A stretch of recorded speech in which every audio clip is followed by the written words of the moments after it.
किस ड्रेस की सिलाई कितने रुपए में करें, रेट कम रखें या ज्यादा रखें। तो देखिए आज मैं आपको यही बताऊंगी कि किस ड्रेस की और किस सूट के कितने प्राइस जो है आपको नॉर्मल लेने चाहिए। तो वीडियो को लास्ट तक जरूर देखिएगा, क्योंकि वीडियो के अंत में जो है मैं आपको सही रेट तय करने का तरीका भी जो है वो बताऊंगी। तो देखिए सबसे पहले बात करते हैं सिंपल सलवार सूट जो होता है या पैंट सूट जो होता है। तो देखिए अगर आप नॉर्मल सूट सिलते हैं, यानी उसमें लाइनिंग नहीं लगाते हैं या कोई डिजाइन नहीं बनाते हैं, तो आप देखिए वैसे तो उसके जो रेट हैं वो सिटी, अगर आप सिटी में रहती हैं तो वहां पर जो है काफी हाई रेट रहते हैं, जैसे 700 से 1000 यानी 700 से 1000 के बीच रहते हैं। लेकिन अगर आप गाँव में रहती हैं तो आपको ये रेट कोई भी नहीं देगा, क्योंकि मैं खुद एक गाँव से बिलोंग करती थी लेकिन अब मैं एक सिटी में रहती हूँ। तो देखिए गाँव के जो नॉर्मल प्राइस चल रहे हैं इस टाइम, वो तो जो है वो 200 भी बहुत मुश्किल से दे पाती हैं लेडीज, क्योंकि 200 रुपए भी जो है वहां पर प्लेन सूट के नहीं देती हैं, ज्यादा से ज्यादा जो है वो 150 रुपए देती हैं। तो आप उसमें ये कर सकती हैं, जैसे अगर आप बुकरम पे गला बना रही हैं या बुकरम पर पायचे बना रही हैं, तो आप उसकी जगह जो है आप पेपर पेस्टिंग जो आती है या फ्यूजिंग जो होती है उसका यूज करके आप गला बना सकती हैं। तो आप अपनी अगर उधर से बचत करेंगी तो इधर अगर आपको थोड़े कम प्राइस भी मिलेंगे तो आपका जो है वो बराबर हो जाएगा। तो आप देखिए 200 रुपए से कम तो बिल्कुल भी नहीं लें, क्योंकि नॉर्मल सूट में भी जो है काफी टाइम लग जाता है सिलने में और फिर उसमें हमारी लागत भी आती है। तो आप जो है अगर बिगिनर्स हैं तो आप 200 रुपए जो है आराम से ले सकती हैं सिंपल सूट सलवार के। अगर सूट में देखिए फुल या हाफ लाइनिंग लगाई है तो मेहनत जो है ज्यादा होती है, तो इसके लिए जो है आप उसके रेट डबल कर दें। अगर आप सिंपल सूट के 200 लेती हैं तो आप जो है अस्तर वाले सूट के 400 रुपए लें। देखिए इसके बाद जो है अगर आजकल सबसे ज्यादा जो है वो ट्राउजर या पैंट जो है ज्यादा सिला जा रहा है, तो इसके लिए भी जो है आप उसके हिसाब से जो है अपने रेट बढ़ा लें।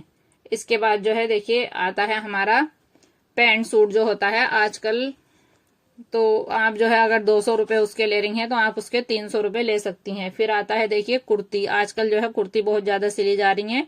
तो आप अगर सिंपल कुर्ती सिलती हैं, स्ट्रेट कुर्ती बनाती हैं, उसमें लाइनिंग नहीं लगाती हैं और हल्की सी लेस जो है उसमें लगाती हैं, डिजाइन करती हैं, तो आप 300 से 400 रुपए जो है कुर्ती के ले सकती हैं। लेकिन अगर आप के एरिया में सिलाई रेट बहुत ही कम है तो आप 200 रुपए से कम कभी भी कुर्ती के रेट नहीं लें। तो आप जो है एक कुर्ती अगर उसमें हल्का सा डिजाइन बना रही हैं तो 200 रुपए जरूर लें।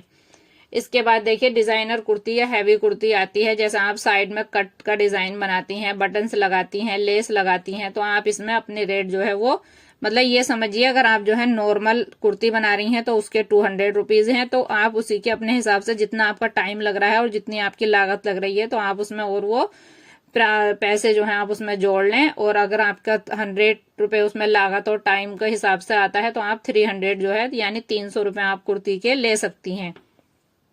इसके बाद आता है देखिए प्लाजो और पैंट, तो उसके जो है आप प्लाजो पैंट के जो है वो उसमें दोनों है, अगर आप सर्कुलर प्लाजो बना रही हैं या अम्ब्रेला प्लाजो बना रही हैं या आप जो है पॉकेट भी लगाती हैं उसमें, तो आप देखिए 300 अपनी कुर्ती के और 200 आप उसके, तो आप 500 रुपए जो है उसके ले सकती हैं। 500 रुपए जो है वो प्लाजो सूट के नॉर्मल हैं।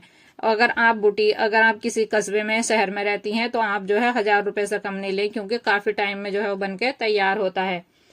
इसके बाद देखिए हम जो जो अगर मतलब और ज्यादा ड्रेसेस जो बनाते हैं, जैसे ब्लाउज है या गाउन है या अनारकली सूट है या लहंगा है, तो देखिए आप अगर ब्लाउज सिल रही हैं तो आप नॉर्मल ब्लाउज के गाउन के हिसाब से जो है आप या बिगिनर्स के हिसाब से 200 रुपए और अस्तर वाले के आप 400 रुपए ले सकती हैं। अगर आप गाउन सिल रही हैं तो देखिए 500 से 700 रुपए जो है आप जरूर लें, इससे कम जो है आपका कभी भी आपको बेनिफिट नहीं होगा अगर आप 500 या 700 से कम जो है लेती हैं। अनारकली सूट सिल रही हैं तो देखिए अनारकली सूट में काफी टाइम लगता है, क्योंकि उसमें बहुत सारी कलियां जोड़नी होती हैं, तो आप उसके 1000 रुपए से कम कभी भी नहीं लें। आप बिल्कुल, मैं आपको बहुत ही नॉर्मल और लो प्राइस बता रही हूँ, इससे कम अगर आप लेंगी तो आप बहुत ही नुकसान उठाएंगी। इसके बाद देखिए मैं बताती हूँ सिलाई रेट डिसाइड करने के टिप्स। अगर आप बिगिनर्स हैं तो शुरुआत में देखिए थोड़ा कम रेट रखें, काम अच्छा करें, डिजाइन जितना हैवी हो रेट उतना ही ज्यादा लें। अपने एरिया के हिसाब से रेट थोड़ा ऊपर नीचे जो है आप कर सकती हैं।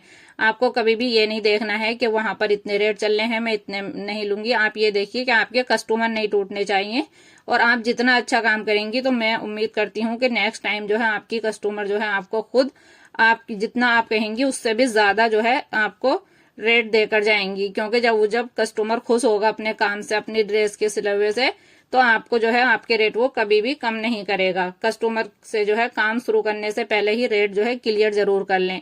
आप चाहे थोड़ा रेट लें या ज्यादा लें, लेकिन पहले ही जो है अपने रेट पक्का बता दें कि मैं इससे कम जो है रेट नहीं लूंगी। उससे क्या होगा कि बाद में जो है आपको कोई भी परेशानी नहीं होगी। सिलाई देखिए सिर्फ एक काम नहीं है, एक कमाई का जरिया है। अगर आप सही रेट रखेंगी तो मेहनत की पूरी कीमत मिलेगी। अगर आपको ये वीडियो पसंद आई है तो लाइक करें, कमेंट करें और बताएं कमेंट में कि जो है आप कितने रेट लेती हैं। और ऐसे ही सिलाई से जुड़े वीडियो के लिए चैनल को सब्सक्राइब जरूर करें। मिलते हैं अगली नेक्स्ट वीडियो में।